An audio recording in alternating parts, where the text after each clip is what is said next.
আসসালামু আলাইকুম। এসএমটি ব্লগে স্বাগত। যারা আমার ফেসবুক পেজ থেকে দেখছেন তারা আমার পেজটিকে লাইক ও ফলো দিয়ে পাশে থাকবেন।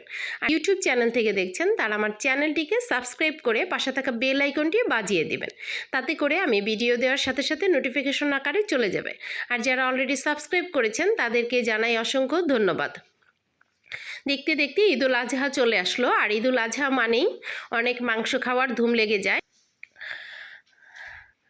আজকে আমি আপনাদের জন্য কাচ্চি বিরিয়ানির রেসিপিটা নিয়ে এসেছি।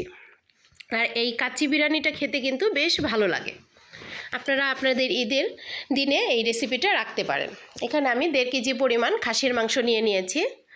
1.5 টেবিল চামচ পরিমাণ আদা বাটা, 1.5 টেবিল চামচ রসুন বাটা দিয়ে দিলাম। আর 1 কাপ পরিমাণ ফেটানো দই দিয়ে দিচ্ছি। এখানে আমি কাচ্চি বিরিয়ানির মশলাটা দিয়ে দিলাম। আর এই মশলার রেসিপিটা যদি আপনারা চান অবশ্যই কমেন্ট করে জানাবেন। আর 1 কাপ পরিমাণ পেঁয়াজ বেরেস্তা দিয়ে দিচ্ছি। 1 কাপ পরিমাণ তেল দিয়ে দিলাম। পরিমাণ মতো লবণ দিয়ে দিচ্ছি। 1 চা চামচ পরিমাণ চিনি দিয়ে দিলাম। দিয়ে এখন আমি হাত দিয়ে ভালোভাবে এটাকে মেখে নিব।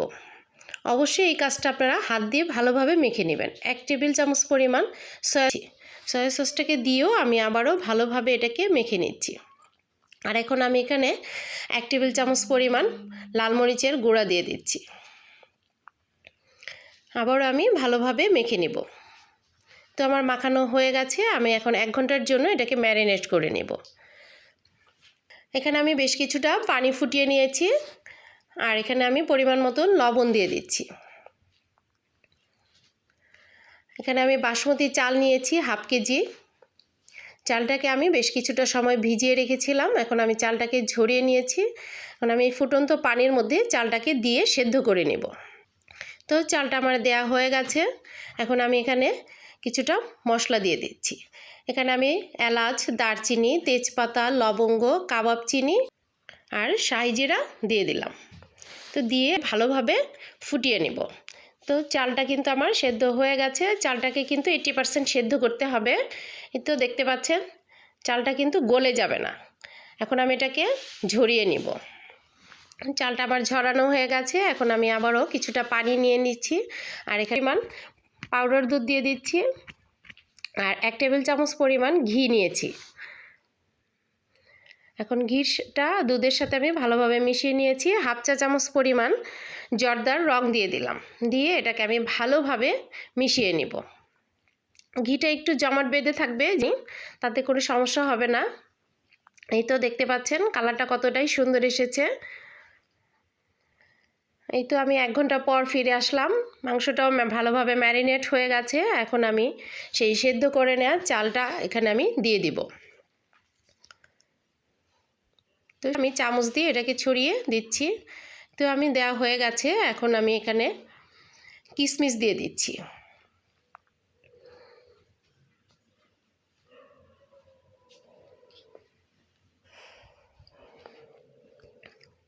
আর আমি এখানে বেশ কিছুটা আলু আগে থেকে ভেজে রেখেছিলাম, সেই আলুটা দিয়ে দিলাম। আর 10-12টি আলু বোখারা দিয়ে দিচ্ছি। দেখুন এখনই কতটা দেখতে সুন্দর লাগছে। আর বাকি চালগুলিও উপর দিয়ে দিব।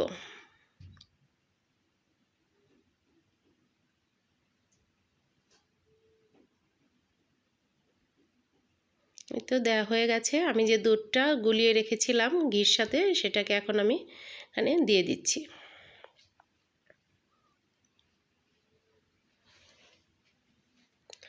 আমি ঢাকনা দিয়ে ঢেকে দিলাম। আর এটাকে আটকানোর জন্য আমি কিছুটা আটা গুলিয়ে নিয়েছি।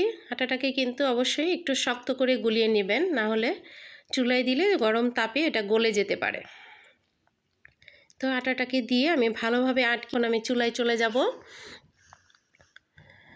5 মিনিট আমি হাই হিটে এটাকে রান্না করে নিব। আর 5 মিনিট পর এটাকে আমি একটা ফ্রাই প্যান দিয়ে বসিয়ে দমে 1 ঘন্টার জন্য রেখে দেব। এই তো আমি 1 ঘন্টা পর ফিরে আসলাম। দেখুন কতটাই সুন্দর হয়েছে। এখন আমি এখানে আবারও কিছুটা পেঁয়াজ বেরেস্তা দিয়ে দিচ্ছি উপর দিয়ে।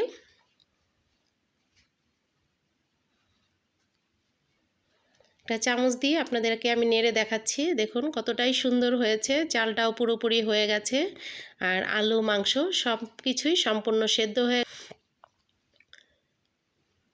তো এখন আমি পরিবেশন করে নিয়েছি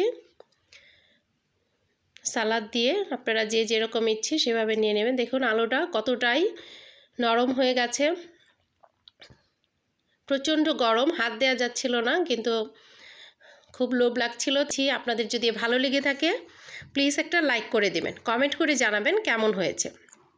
আর অবশ্যই এই রেসিপিটা রাখার চেষ্টা করবেন ঈদুল আজহাতে। সবাই ভালো থাকবেন, সবাইকে ঈদুল আজহার শুভেচ্ছা জানাচ্ছি। ঈদ মোবারক। আল্লাহ হাফেজ।